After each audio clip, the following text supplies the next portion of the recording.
En avril 2019, le Collège Mont-Saint-Louis s'est engagé à prendre des mesures concrètes pour limiter son empreinte carbone en signant le pacte de l'École québécoise. C'est pourquoi nous nous sommes associés à Lab22, un organisme financé par le Secrétariat à la jeunesse du Québec, qui a notamment pour mission d'accompagner les établissements scolaires dans leur transition écologique.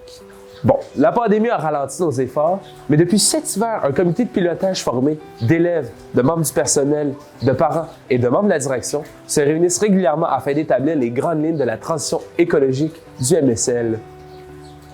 Mais c'est quoi la transition écologique du MSL? En fait, c'est une évolution vers un nouveau modèle économique et social qui apporte une solution globale aux grands enjeux environnementaux.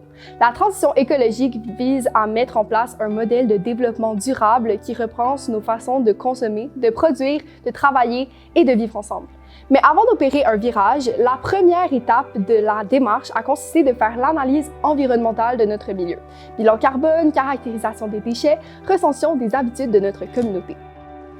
C'est ainsi que William du Lab22 est venu au collège afin de trier et analyser les déchets, les sacs ordures et de recyclage afin de mieux comprendre la gestion des déchets au collège.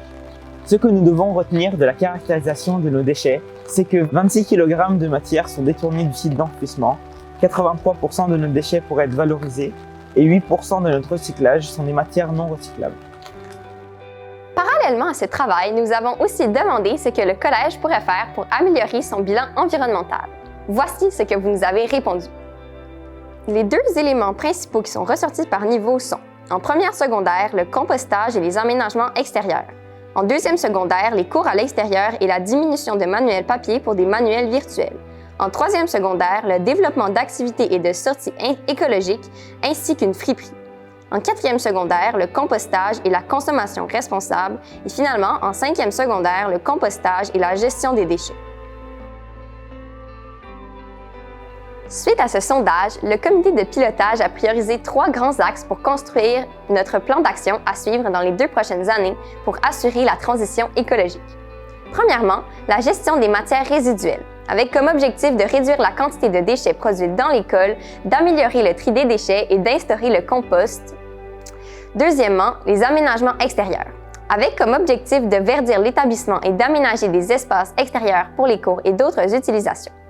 Troisièmement, la réutilisation des vêtements de la collection et du matériel scolaire, avec comme objectif de favoriser une gestion éco-responsable des ressources. Voici donc un récapitulatif du travail réalisé dans la dernière année. Nous vous revenons à la rentrée avec un plan d'action détaillé qui nous permettra de planifier les actions à entreprendre et les moyens à déployer pour atteindre les objectifs que nous nous sommes fixés pour la transition écologique.